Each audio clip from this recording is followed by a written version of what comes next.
How do I get relief from this endless pain? How do I stop being angry or asking why or trying to do the million things that seem impossible? Grief is like that movie Groundhog Day, the same thing day after day after day. It seems like there's only changes for the worse, and that kind of routine starts to wear on you after a while. It also erodes your hope for a future that's different, never mind a happy future. Now, there are three things that will help you when you feel like all you got is grief, that life can't get better, and that God has forgotten you. These things will relieve some of the expectation pressure, help you in your interactions with God, and serve as a reminder that tomorrow can and will be different. Hey, friend, welcome to the Grief to Great Day podcast. Do you feel like you're going crazy? Is the shower the only place for you to really cry? Are you surrounded by people, but you still feel all alone? Do you want to be the you were before your loved one died, but you have no idea how to get there? I'm Steph Cabanis, Southern by choice, wife, turtle triathlete, Jesus follower, and fellow traveler in the journey of grief. I too struggled to breathe, questioned God and my faith, and thought I would never be happy again. But God took my brokenness and He turned it into a breakthrough. So if you're ready to understand how to navigate grief, lean into your faith and take just one step towards healing, then bring your ugly cry, get into a comfortable place, even if that's your bed right now, and let the healing begin. Girl, there's hope for your future. Come on in the house and join me on that couch. I'm Steph, and this is Grief to Great Day. Thank you for being here. I know this is a podcast you did not want to have to search for, but I hope you always feel welcomed and heard through these episodes. Grief to Great Day is downloaded in over 100 different countries in almost all the continents. This should tell you that you're not alone as you walk out the hardest journey of your life. And it tells me that there's a need to talk about grief from a Christian perspective. If you're listening for the first time and you wonder who Monica is, well, she's the reason that Grief to Great Day exists. She died within 6 months of being diagnosed with stage 4 cancer, but her faith journey changed my life. It changed me. Her story could change you too. So if you want to learn more about dying to be healed, the book I wrote about her crazy faith and undeniable fortitude, go to my website, grief, the number 2, greatday.com, and click on the book tab. In this podcast, we talk about understanding grief. Like it's not just about being sad. We talk about how to get through the day when you got nothing left and how to grow your faith even if you don't want to talk to God right now. So if you're just starting your journey, please know that life will change. It won't always hurt like this. It's important for you to grab a hold of that. So I'll say it again. Your life will change and it won't always hurt like this. This is not to say that you'll stop missing your loved one because you won't, but you will be able to breathe, to laugh, and to live again. Y'all, I do not know how we got to February so quickly. It seems like just yesterday we were talking about getting through the holidays. So let's take a second to reflect on that. You got through the holidays. And I don't care how it looked. It might have been so much harder than you ever expected, and it was ugly. Or it could have been easier than you thought, which is rarely the case. But either way, you made it through. Congratulations. Now, make sure to listen to the end of the episode so you can hear a special announcement reminder. We'll go ahead now and get into I need a flippin' break. 3 ways to cope when a loved one dies. After Monica died, I stayed pretty busy, questioning God, taking care of the estate stuff, giving her material stuff away that I couldn't handle being in the house, and crying. I mention that because it was a good part of the day that I cried. After a while, I didn't think I would ever be the me I was before she died. You know, the one that didn't have to purchase Kleenex weekly, the one who didn't cry all the time, the one who had control over her emotions and the one who had happiness and laughed a lot. I guess I was grieving the loss of me too. 6 months in, I was shocked that things were no better. I say no better, but a couple years after when I looked in my journal that I kept daily, I was actually getting stronger. Maybe not less sad, but definitely stronger. I got angrier though, and my strength must have made me a real thorn in Jesus' side because I was relentless in demanding he explain why everything happened as it did. A year later, I was functioning differently, a little more like I used to, but my questioning continued, and weirdly, my anger sustained me. I gave up asking God to take me to heaven because I saw that wasn't going to happen, but I was still no less sad. After the first year, I was again astonished that it was taking so long, that I was a grief failure. Whatever that is, it just felt like I was failing. Culturally, we are so uncomfortable talking about grief that we avoid it and ignore it. So I really had no idea how long it should take, how I should be at different times or through different milestones, and what to do with my constant setbacks, or what I thought were setbacks. When I asked my friends how long it would take, they said they didn't know, but it would get better.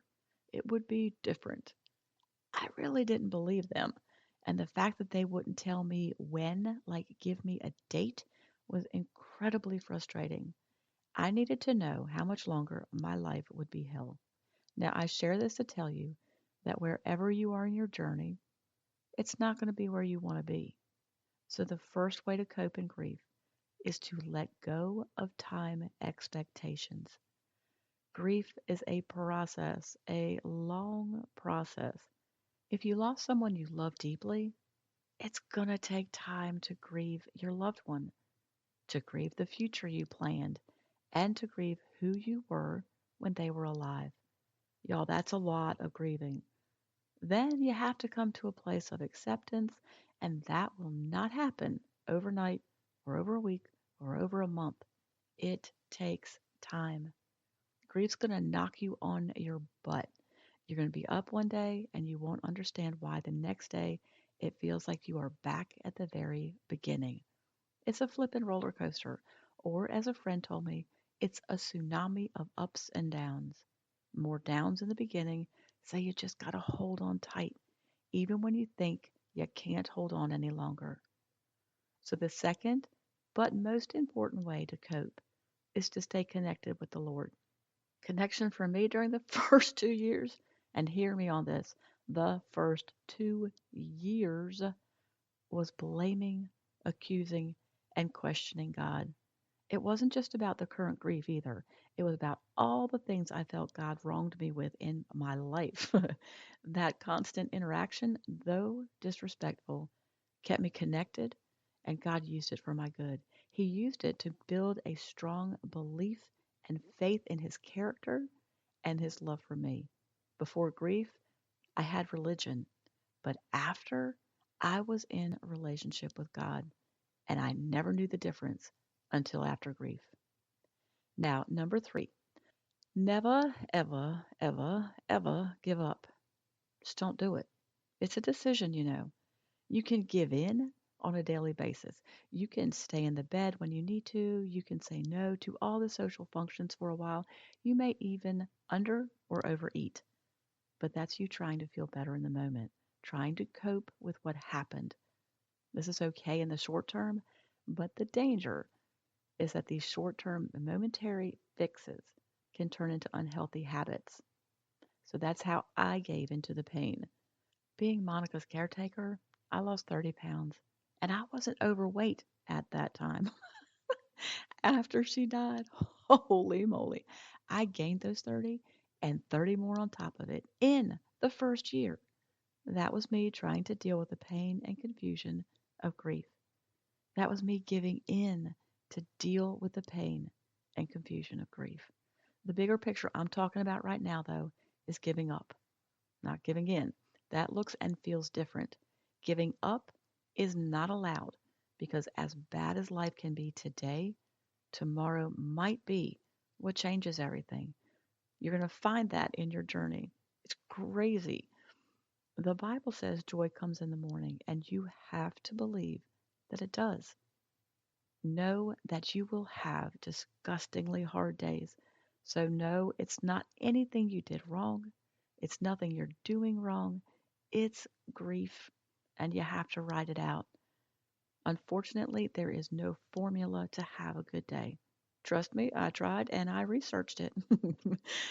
God has a plan for your life, so never, ever, ever, ever give up. Giving up is not an option. So go ahead and make that determination or that decision for yourself right now. All right, let me recap. And I do this because Jeff, my husband, says I need to recap for it to be most helpful, for it to sink in, a little repetition. So, in order of importance this time, number one, stay connected with God. Number two, let go of the time frame or finish line mentality of grief. It's going to take as long as it takes. And that fact can be freeing if you allow it to be. And number three, never, ever give up. Joy will come in the morning. I can't tell you which morning, but I promise, and I am a living example that is true. Now, go outside today. Feel the sunshine, soak it in, take a small walk, breathe in the fresh air, go do something. If you want to stay in bed 11 hours a day, fine, but for 1 hour, go do something. Call a friend, go get coffee or tea, do one little thing today and just enjoy it. You can go home and cry after. I know I sure did a lot. The word of the week is John 16:22. And ye now therefore have sorrow, but I will see you again, and your heart shall rejoice, and your joy no man can taketh from you. Look, if you need a place of connection, of support, of encouragement, I want you to join our group of faith filled women who get the pain of grief, the priority of faith, and who encourage and support each other through the hard days. Join the private Facebook group. You're going to feel welcomed and supported in a way that other people who haven't been through this cannot. And we will always point you to the great physician and the true healer. You can find the link in the Grief to Great Day website or in the show notes. Now, our spotlight resource for February is a workshop called The First Year of Grief: How to Survive with Hope and Heal. In the first moments and year, maybe two, after your loved one dies, the world, it's upside down. This workshop is like a compass, so you're never going to question which way is up. And you don't have to keep searching for what to do, how to do it. This is all you're going to need. I promise. I'm going to walk you through the four most important actions to take right now after your loved one has died to help you deal with and heal from the loss. I call it a workshop because I want you to understand there is work to be done. There are action steps you have to take towards your healing. If you're just starting your journey and you have no idea what to do, this workshop will guide and direct your steps. You're going to grow closer to God even when it's hard to pray. You're going to work towards acceptance, even if that word makes you angry right now.